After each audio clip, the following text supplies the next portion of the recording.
ক্রিকেটারদের পারিশ্রমিক নিয়ে জলঘোলা করেই চলেছে দুর্বার রাজশাহী। রবিবারও পারিশ্রমিক বাকি টাকা দেয়া হয়নি ক্রিকেটারদের। দেশি বিদেশি ক্রিকেটারদের দেশে ফেরত পাঠানোর ব্যাপারেও কোনো উদ্যোগ নেয়নি কর্তৃপক্ষ। দলটির বর্তমান পরিস্থিতি নিয়ে গণমাধ্যমের সামনে কথা বলার জন্য পাওয়া যায়নি কাউকেই।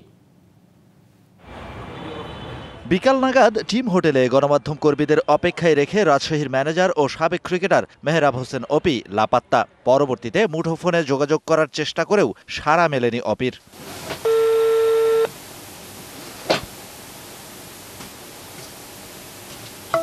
দুর্বার রাজশাহী ক্রমেই উঠছে দুর্বোধ্য হয়ে। হোটেল বন্দি বিদেশি ক্রিকেটার থেকে শুরু করে দেশি ক্রিকেটাররা, ক্রিকেটারদের পারিশ্রমিক, হোটেল ভাড়া, এমনকি টিম বাসের ভাড়া পরিশোধ নিয়েও উঠেছে প্রশ্ন। তবে সেসব নিয়ে যেন কোনো মাথা ব্যথা নেই ফ্র্যাঞ্চাইজি কর্তৃপক্ষের। 25% টাকা কি ঢাকা গিয়ে আপনারা পে করবেন নাকি এখানে থাকা অবস্থায় পে করবেন?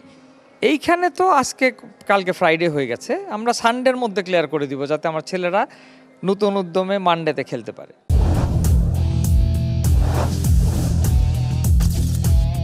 বিপিএল চট্টগ্রাম পর্বে এমন উঁচু গলায় কথা বলা ফ্র্যাঞ্চাইজি ওনার শফিকুর রহমানেরও দেখা মেলেনি গণমাধ্যমের সামনে। রবিবার সারাদিন অন্যান্য দিনের মতোই দুর্বার গতিতে চলল রাজশাহী নাটক।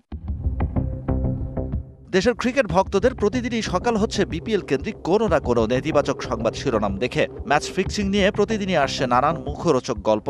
সেই সাথে দুর্বার রাজশাহীর অপেশাদার সুলভ কর্মকাণ্ড, যেটা প্রতিদিনই প্রশ্নের মুখে ফেলছে বাংলাদেশের ফ্র্যাঞ্চাইজি ক্রিকেটকে। Shahan Papon, DBC news, Dhaka.